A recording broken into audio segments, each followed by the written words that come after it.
Hello and welcome everyone. Uh, my name is Yasir Gulfraz and I'm your tutor for business research methods. Today we will discuss be able to develop and present a research proposal. Yesterday we discussed different methodologies of research methods and philosophies. So today we will discuss the process of developing and presenting a research proposal. This is a very essential topic in conducting advanced business research.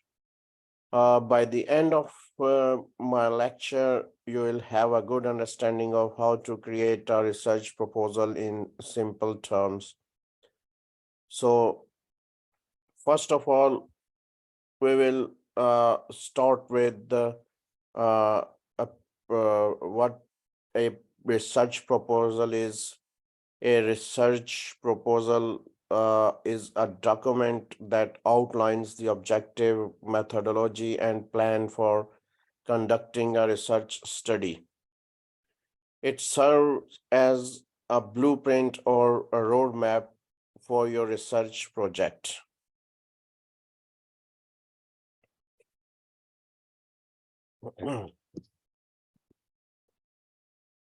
So here we will be covering create a research question, illustrate, literate review and methodology, propose techniques for use with quantitative and qualitative data collection and analysis, present the proposal using suitable methods. So today we will be covering the essential components of research proposal. Specifically, we will focus on creating a research question, conducting a literature review, developing a methodology, and proposing techniques for data collection and analysis. Our research topic for this lecture is the impact of exercise on mental health. So anybody can see my screen or can you hear me? Okay. So we will cover the essential components of research proposal. We started by formulating a research question, followed by conducting a literature review to understand existing knowledge. Then we discussed the methodology, including techniques for quantitative and qualitative data collection and analysis.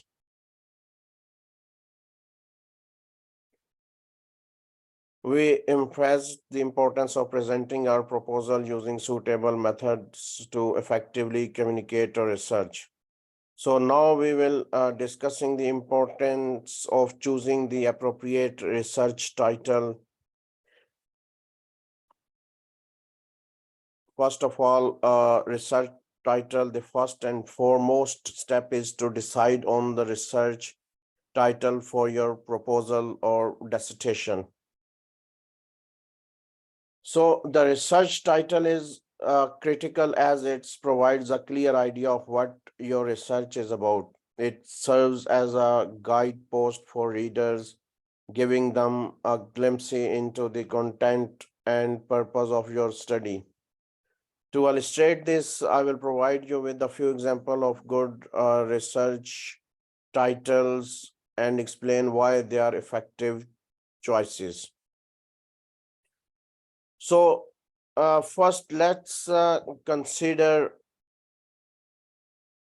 the title and assessment of relevance of employer branding in attracting and retaining employees. This title clearly indicates that the research will explore the significance of employer branding in the context of employee attraction and retention.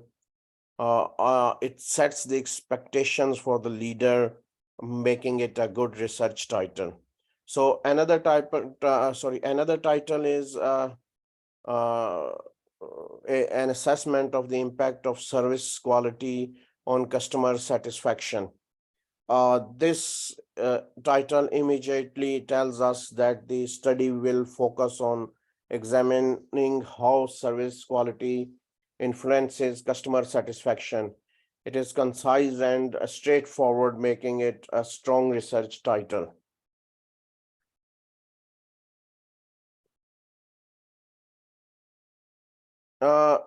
Then let's look at to study the impact of working capital management on the profitability of SMEs or small and medium enterprises in the UK during the COVID pandemic.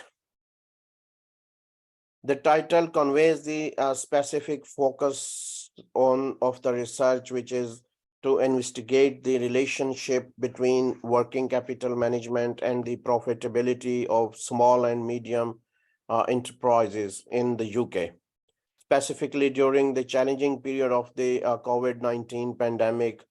It addresses a relevant and timely topic, making it an effective research title.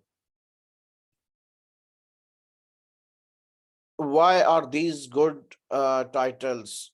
Selecting a suitable research title is,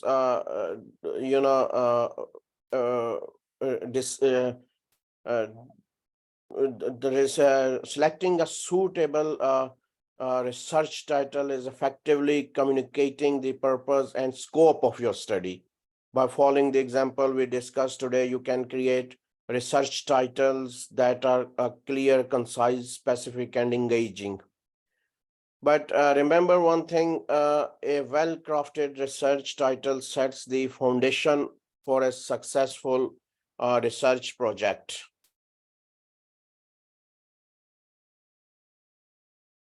So choosing research objectives, the process of selecting research objectives, our first objective is conducting a literature review. Literature review involves examining existing scholarly works and publications relevant to our research topic. Then second is literature review. Second literature review, which is also a literature review. This steps involves delving deeper into the existing literature, but with a specific focus on a different aspect of our research topic. We want to ensure that we explore various perspectives, theories, and methodologies that are relevant to our research objectives. Then we will move to the third, which is quantitative and qualitative analysis. Qualitative and quantitative analysis. Once we have completed our literature review, we will collect data and apply appropriate analytic techniques to examine the research problem more closely. Quantitative analysis involves working with numerical data to identify patterns and statistical relationship, while qualitative analysis involves exploring non-numerical data such as interviews, observation, or uncover themes, perspectives, and meaning. So objective 4 is a research finding. After completing our analysis, we will summarize interpret the result we obtained from our data. The objective involves organizing and presenting our findings in a clear and concise manner. Using appropriate visual aids and examples by effective communicating our research finding, we can contribute to the existing body of knowledge and potentially influence a future research or decision-making process. Now here he's talking about example of research objectives. Anybody can hear me? Or can you see my screen? Please do let me know if you got any question or any issue. So example of research topics.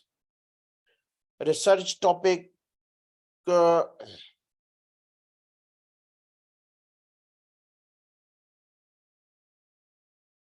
research topic that focuses on the influence of brand equity on consumer purchasing decisions, specifically looking at Samsung in the UK. Our research objectives are uh, to evaluate the importance of branding in product marketing.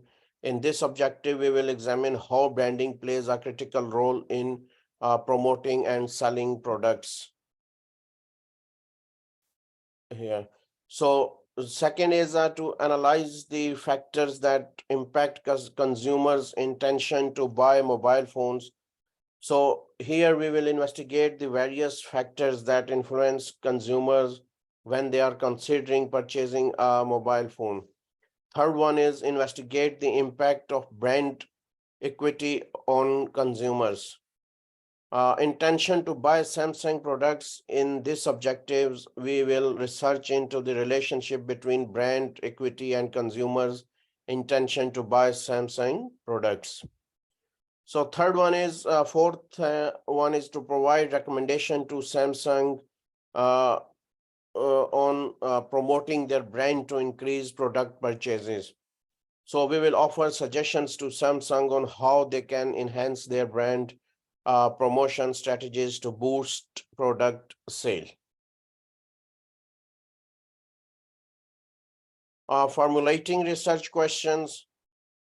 Our focus will be on Samsung in the UK market. To guide our exploration, we have formulated a set of research questions to better understand the role of branding in marketing products and services.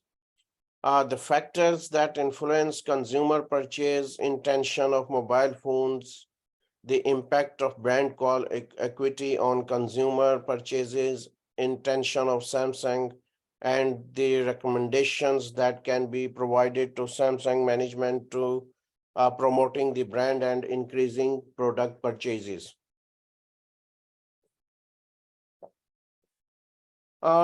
Understanding the impact of brand equity on consumer purchase decision is key for companies like Samsung by examining the role of branding in marketing, identifying influential factors in consumer purchase intentions, analyzing the impact of brand equity, and implementing strategic recommendations.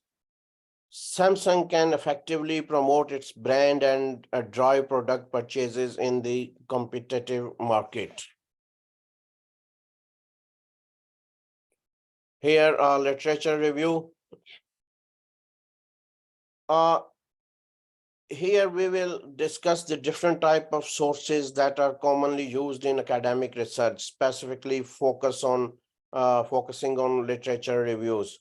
So literature review, I will just explain a bit of in my own words. So here he is giving a quickly snapshot, but I will explain one by one. So there are different type of sources that are commonly used in academic research, specifically focusing on literature reviews. Literature review is an essential part of any work, or as its provider a comprehensive overview of existing research and theories in particular field. Literature review requires a careful selection of sources that have been peer reviewed and are considered reliable within the academic community. Referred journal articles, conferences paper, as well as edited collections are key sources of understanding current research and theories. Also, unreferred papers, trade press publications, and advanced textbooks can provide valuable insight and perspectives. Remember to critically evaluate each source to ensure its relevance and relevance and credibility. So next, we will discuss the importance of conducting a literature review and how to critically evaluate the sources you use for your research. A literature review involves examining existing scholarly work to gather relevant information and insights. It helps establish the current state of knowledge, identify research gaps, and build a strong foundation for your own study. Veracity and currency. Before using any literature, it is key to ensure its accuracy and up-to-dateness. Veracity refers to the truthfulness and reliability of the information presented. Currency refers to the timelines of the source. So ask yourself if the information is reliable and aligns with our credible sources.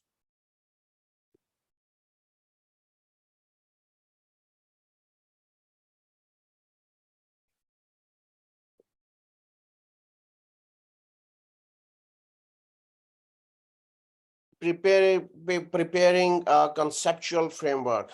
So if you are not familiar with the term yet, because we will start from the very basics and explain everything in the simplest way possible. So what is conceptual work? Anybody can tell me what is conceptual work? Okay. Think of it as a tool or structure that helps us understand and organize complex ideas or concepts. It provides us with a roadmap to explore and make sense of different aspects of a particular subject or field. Conceptual work is a tool that helps us understand complex idea by breaking them down into simpler components. It consists of a purpose of concepts, variables, relationships, assumptions, and scope. So by using a conceptual work, we can organize and thoughts, collect data, and gain deeper insight into the subject we are studying. So here, methodology, you must read this book, preferably is just suggesting a book, Research Methods for Business. So Research Onion, this we discussed yesterday as well, Research Onion. And then methodology, Research Onion. So as as I said that we discussed this yesterday, we just will quick look again. You need to be clear on research paradigm, interpretivist or positivist or realist. So research first is a research paradigm. So the first step is to determine the research paradigm, which is the overall perspective or a worldwide worldview guiding the study. There are three common paradigms: interpretivist, positivist, and realist. So interpretivist, this focuses on understanding social phenomena for the perspectives and meaning attributed by individuals involved. Next one, positivist emphasizes the use of scientific methods to gather objective data and establish causal relationship. So third one is realist. This uncover underlying structures and mechanisms that generate observable phenomena. So next we will move to research approach. You need to decide on the research approach, which determines how you will generate knowledge in your study. There are two main approaches, inductive and deductive. So inductive approach involves gathering data and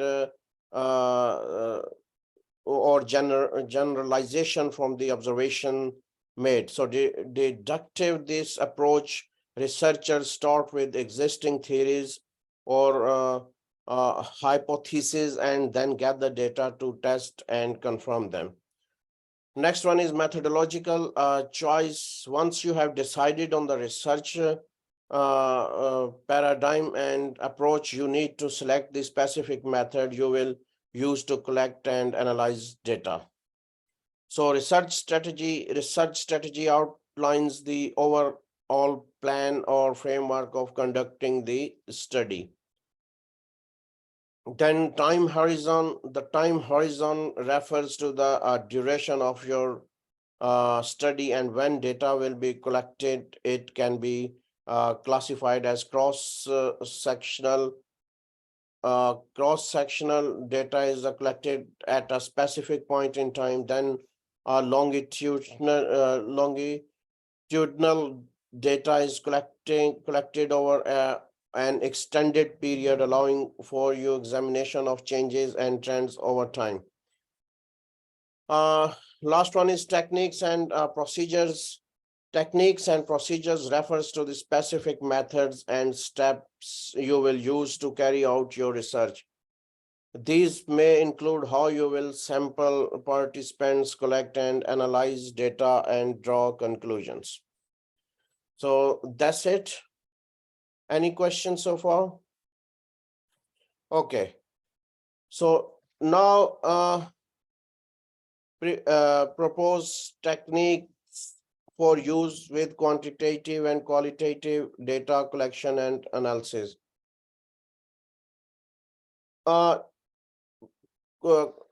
Here we will discuss about techniques for collecting and analyzing data using both quantitative and qualitative methods. Whether you are conducting research or working on a project, these techniques will help you gather valuable information and make informed decisions. By using a combination of quantitative and qualitative data collections and analyzing techniques, researchers can obtain a comprehensive understanding of their research topics. Surveys, experiments, observations, interviews, focus groups, and document analysis are effective method for collecting data. In other hand, quantitative data analysis and qualitative data analysis allow for meaningful interpretation and drawing conclusions. Also remember to choose the techniques that best suit your research objectives and utilize them ethically and rigorously. Primary data. Here we will discuss about primary data and its importance in research. So primary data refers to information that is gathered directly from original or first-hand research. It is collected specifically for your own research purposes directly from the participants themselves. The objective of goals or goals of your studies determines whether you need to collect primary or secondary data. Primary data is usually collected when you want to obtain new and unique information that is relevant to your specific research topic. To summarize, primary data is information that is gathered firsthand for your research purposes. It is collected directly from the participants and can provide unique insight into your specific research topic. By using primary data, you can focus your analysis on the most relevant information, making it easier to draw accurate conclusions. So secondary data, as he said, is the data which has been taken from another source without the direct interaction. So secondary data basically refers to information that is collected from existing sources without direct interaction with the participants or the environment being studied. This type of data is already available and can be found in various sources such as market research reports, annual reports, trade reports, books, and journals. This data, secondary data, is information that is collected from existing source without direct interaction. It can be qualitative or quantitative and is commonly found in reports, books, and journals. While working with secondary data can be challenging, it often numerous advantages and can be a valuable resource for researchers. Remember to critically evaluate the source and consider any limitation when analyzing secondary data. So here, types of data collection, he's, explaining us a type of data collection. So there are two main categories: market research data, facts and figures collected, again, secondary data and primary data. So data collection is a fundamental step in research that involves gathering information to address a research question of objectives. Researchers can employ different methods to collect data, and these methods can be broadly classified into primary and secondary data collection. Secondary data collection refers to existing data collected by someone else for a different purpose, but can be used for new research. Researcher analyze and interpret this data to address their research questions. So data analysis, I hope you guys know about data analysis. It is a very common term nowadays. So we will discuss about a common mistake that student researchers often make when it comes to data analysis. I'll worry about when I have some data, I won't know how to analyze it until I see my data. So by waiting until you have your data before thinking about how to analyze it, you may find yourself in a difficult situation. You might realize that you don't have the right tools or knowledge to analyze the data effectively. So this delay can waste valuable time and potentially undermine the quality of your research. So to avoid this pitfall, it is important to plan your data analysis right from the start. Before you even collect your data, think about the types of analysis you will need to perform. Consider what statistical methods or software might be appropriate for your research questions. This way you can design your data collection process with the analysis in mind, ensuring you gather the necessary information to answer your research questions. Also remember, data analysis is not something you can put off until later. It is an essential part of the research process that requires proper planning and considerations. By incorporating data analysis into your research design from the beginning, you will be better equipped to drive meaningful insights from your data and advance your research effectively.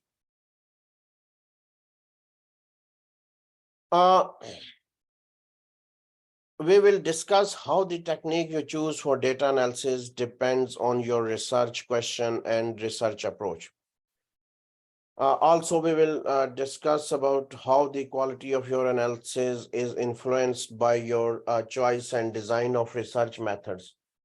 It is very important to remember two fundamental principles, okay? You can only analyze the data. One, you can only analyze the data you collect. And secondly, your analyze is limited by the form in which the data is collected. Any questions so far? Okay.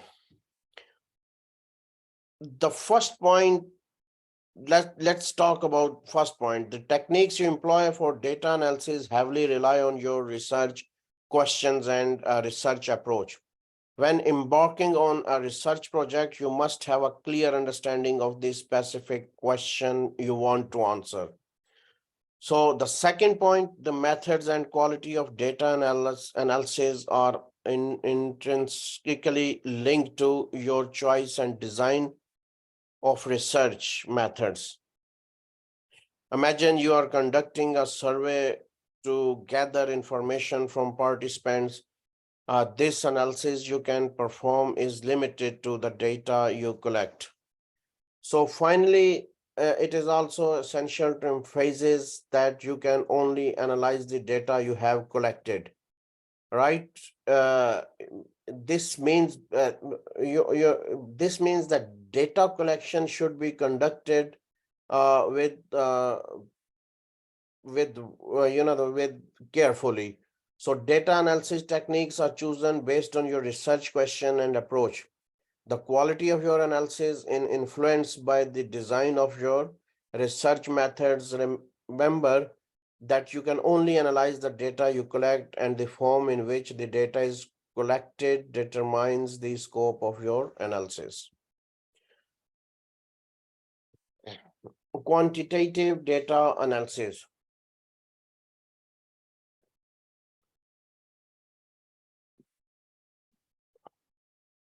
When conducting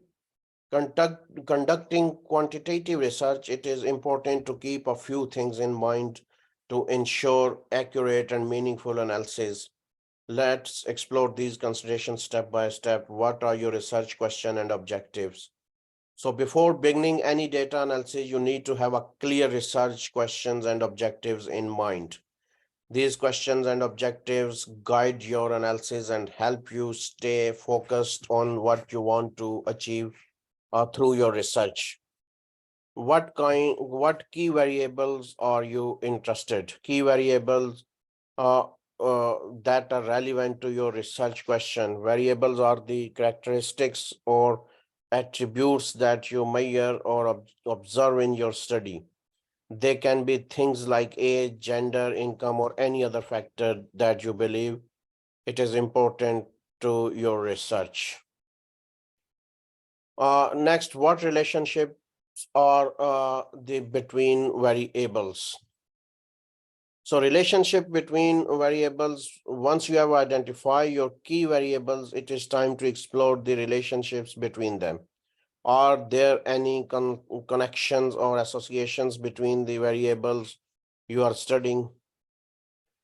So last one is, what are the most significant findings that you wish to present to the reader, and how can they displayed most effectively or important? So significant findings and effective display. After conducting your analysis, you will likely come across some significant findings that you want to share with your readers. These findings could be relationships between variables, patterns, trends, or even unexpected discoveries. To present these findings effectively, consider using visual aids such as graphs, charts, or table. A key consideration of quantitative data analysis: what type of data will you have? Could cross turbulations be useful to answer your research? What descriptive statistics might you use? Do you want to test statistical significance? Do you want to carry out hypothesis testing? Do you want to measure relationship between variables? So here some examples of raw data from survey. So this question basically, what type of data you will have? I will discuss quickly one by one. So first one is type of data. It is central to understand the type of data you will be working with. Quantitative data is information that can be expressed in numerical form. Then cross turbulations, also known as contingency tables, can be valuable for answering research questions or achieving research aims. They involves analyzing the relationship between two or more categorical variables. Then descriptive statistics are used to summarize and summarize and describe the main feature of your data. These statistics provide a clear and concise summary of the data set. A common descriptive statistics include measures such as the mean, average or medium, which is middle value, and mode, which is also most frequent value. So fourth one is statistical significance. Determining statistical significance involves assessing whether the observed differences or relationship, if your data are likely to be genuine and not due to random choice. Next one is hypothesis.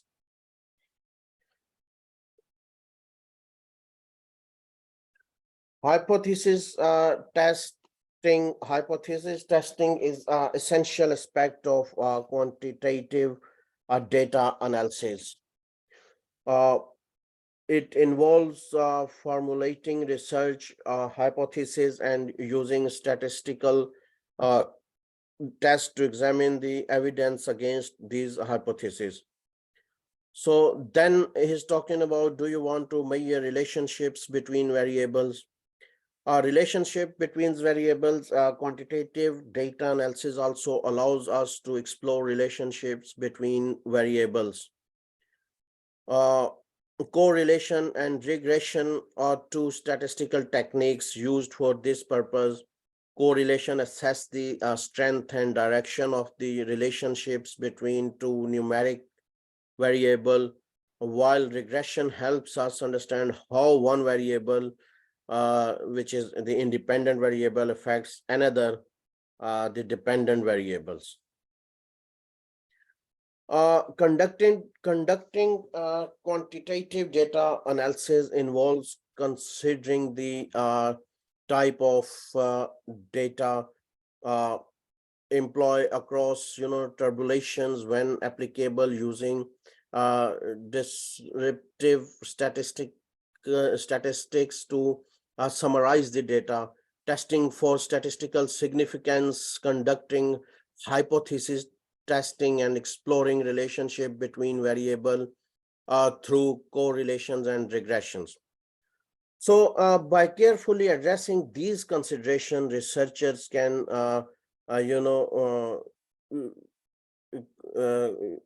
can get meaningful insight and draw accurate conclusions from their quantitative data.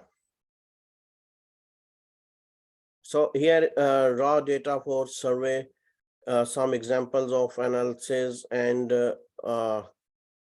SPS, then regression analysis. We just explained you about regression and correlations. So now we will move to the qualitative data analysis. So key consideration of qualitative data analysis: meaning, context, process, and reasoning. I will explain little bit in my own words. So meanings, anybody can see my screen or any questions? Can you hear me as well? Okay. Meaning, how people see the world. How people see the world when analyzing qualitative data, it is important to focus on how individuals perceive and interpret the world around them. This involves understanding their experiences, beliefs, values, and emotions. So then context, the world is which people act. Context refer to the broader environment, to situation in which individuals act and interact. It includes factors such as culture, social norms, physical setting, and historical background. Analyzing qualitative data within the context helps us understand how these external factors influence people behavior, decisions, and their beliefs. So process, what actions and activities people do.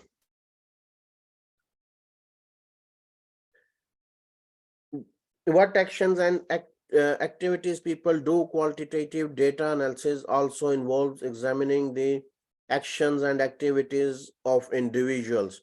This can include observing their behavior, studying their interactions, or examining their narrative.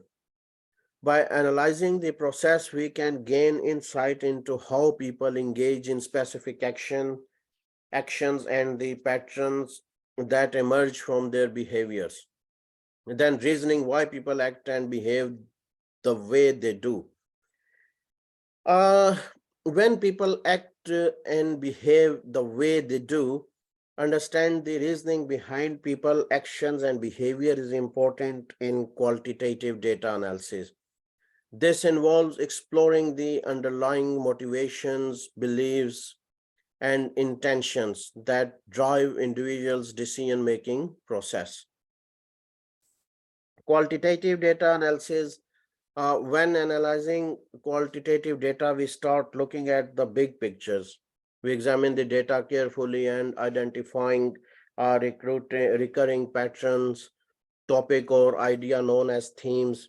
These themes emerge from the data itself and help use understand the underlying messages and meanings. So coding qualitative data, reduce data to meaning manageable form, often done by writing notes on cards and sorting into themes. Coding qualitative data, once we have identified the themes, we move on to the coding data. Coding is the process of assigning labels or codes to segments of data that are relevant to specific themes. We break down the data into smaller parts such as codes or paragraphs and assign codes to represent those parts. Then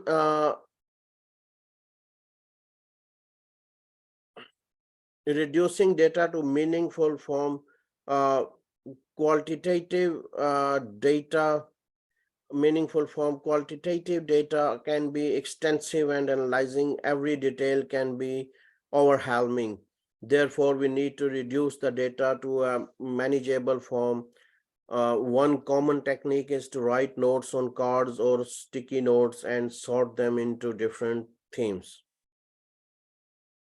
Treating data as answers to open-ended questions. To analyze qualitative data effectively, we need to treat it as if it were answers to open-ended questions. We ask ourselves specific questions about the data, such as what is the main message conveyed, what are the common experiences or perspectives shared. So this approach helps us explore deeper into the meaning behind the data. So assigning codes for answers,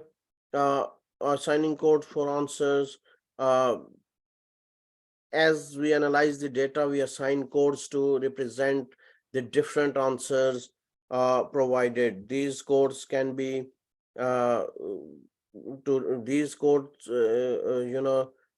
can be descriptive or symbolic and should capture the a sense of the data segment any represent. Coding allows us to categorize and organize the data in a systematic manner. Any questions so far?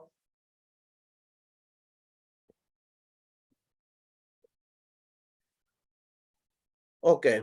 Recording theoretical notes.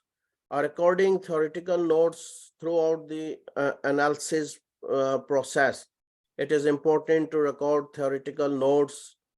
These notes capture our reflections, interpretations, and insights regarding the data. They help us make connections between themes, identify patterns, and develop theoretical explanation or hypothesis. Data interpretations. Answer these 4 questions. What is important in the data? Anybody can explain or anybody can tell me answer of these questions. Why is important, or anybody can tell me why data interpretation is important and what can be learned from it. So what? Okay. What is important in the first question is what is important in the data? When we examine a database, a data set, it is fundamental to identify what is important within it. This involves understanding the variable patterns and trends present in the data. Then second question is what can be learned from it? Or what is important in the data and why is important, sorry. So second is why is important. So data holds importance because it enables us to make informed decisions. It provides evidence and supports the development of theories, strategies, and policies. So what can be learned from it? Data offers a wealth of knowledge. Through interpretation, we can extract valuable information about various phenomena, such as consumer behavior, market trends, scientific discoveries, and social patterns. And then last one is, so what? The final question asks us to consider the implications of the data interpretations. So once we have, go inside from the data, we need to understand the practical significance of our findings. How can these insights be applied in real life scenarios? This step bridges the gap between data analysis and decision making, ensuring that the knowledge gained from data interpretation is effectively utilized.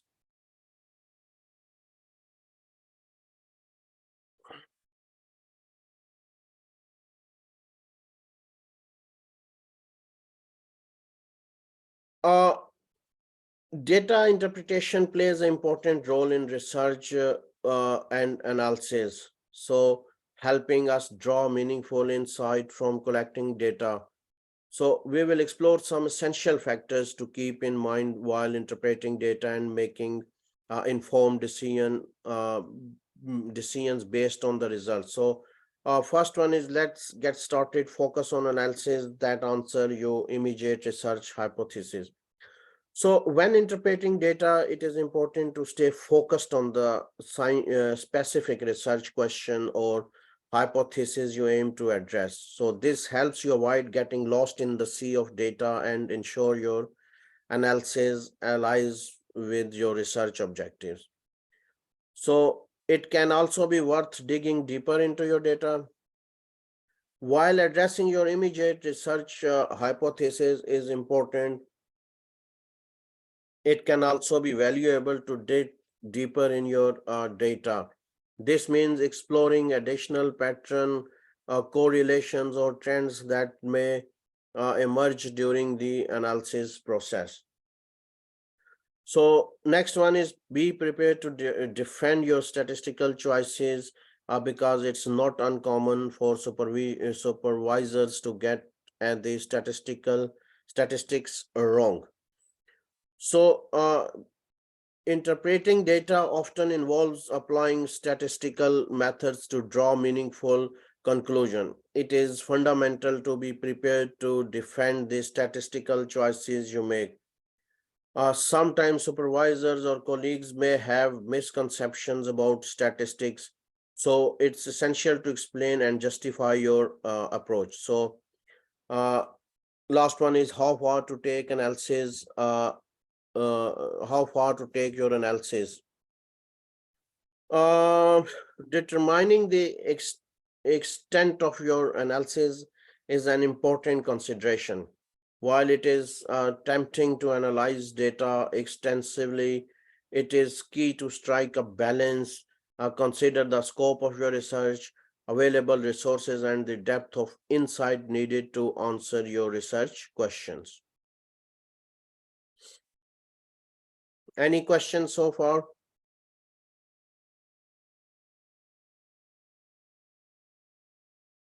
Okay. comparison with existing literature. As researcher, we always build upon the knowledge that has been accumulated by others before us. So therefore, it is fundamental to compare and contrast our finding with the existing body of literatures. When comparing our research with existing studies, we found several similarities and differences. So specific findings or conclusion that align with previous research. These similarities validate our finding and provide additional support to the existing body of knowledge. Also, it is important to note that our research also revealed some significant differences from the previous studies.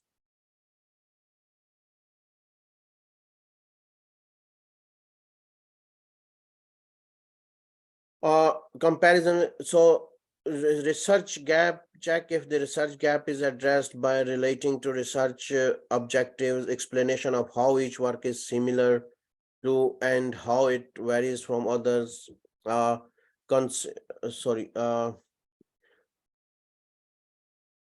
Conclusion also to which pieces are best considered in the arguments are most convincing of their opinions and make the greatest contribution to the understanding and development of the area of research or project.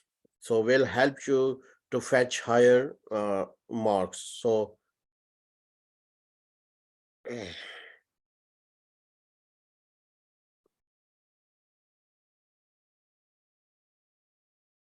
now present the proposal using suitable methods. So structure of the proposal, there should be a chapter 1 introductions, background studies, research rationale and research gap, aims, objectives, research questions, hypothesis. So chapter 1, there should be a introduction. The first chapter of a proposal is the introduction. So this section sets the stage for the research project and provides essential background information, including the following, background, like background study. We present a brief overview of the topic and discuss its importance, then research rationale and research topic.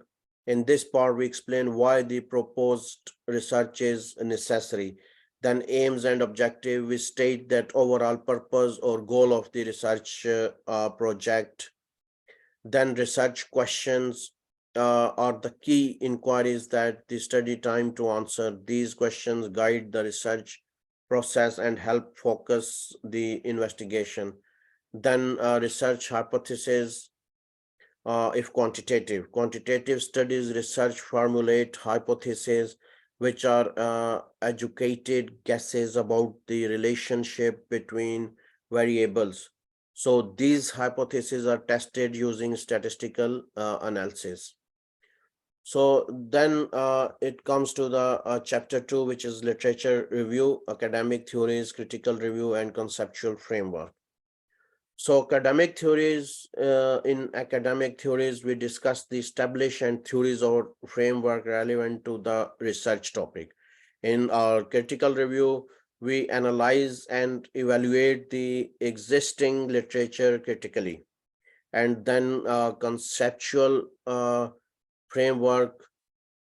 Conceptual framework is a visual representation or model that illustrates the relationship between different variables and concepts in the study. Then we come to the chapter 4, which is methodology. In chapter 4, research philosophy, in this layer, we discuss the underlying principle and belief that guide our research. Then research approach. Next one is then research approach. Research approach, we will explain the approach we will take to conduct our research. It can be deductive or inductive. Then is research strategy. then is a research strategy. This layer focus on the overall plan for conducting the research. We will identify the sampling techniques and sample size to ensure we have a representative group of for our study. We will also explain the data collection techniques. We will use and justify our choices. This may include surveys, interviews, observation, or analysis of existing data. Then time horizon, data collections, data analysis, ethical considerations, which is address the ethical consideration. We will ensure that participants confidentially and privacy are maintained, informed consent is obtained, and any potential risk are minimized. So now last one is project plan, your plan for the dissertation. Plan for the dissertation, I will just little bit explain, then we will end up our lecture. The plan for the dissertation, we will outline the project plan for the dissertation. This plan will serve as a roadmap for the entire research process. The project plan will include the a few key elements like research objectives. We will clearly state the main object of our research, explaining what we aim to achieve through this study. Then research questions. We will list the specific question that our research seeks to answer. Then literature review. We will summarize the existing research and knowledge related to our topic. Methodology, we will briefly describe the methodology, which already also we discussed in chapter 3. Timelines, we will provide timelines indicating the key milestones and activities of the research project. Then resources, we will outline the resources required for the research. Limitations, we will acknowledge the limitations and constraints of our research, such as time constraints, access to data, or potential basis.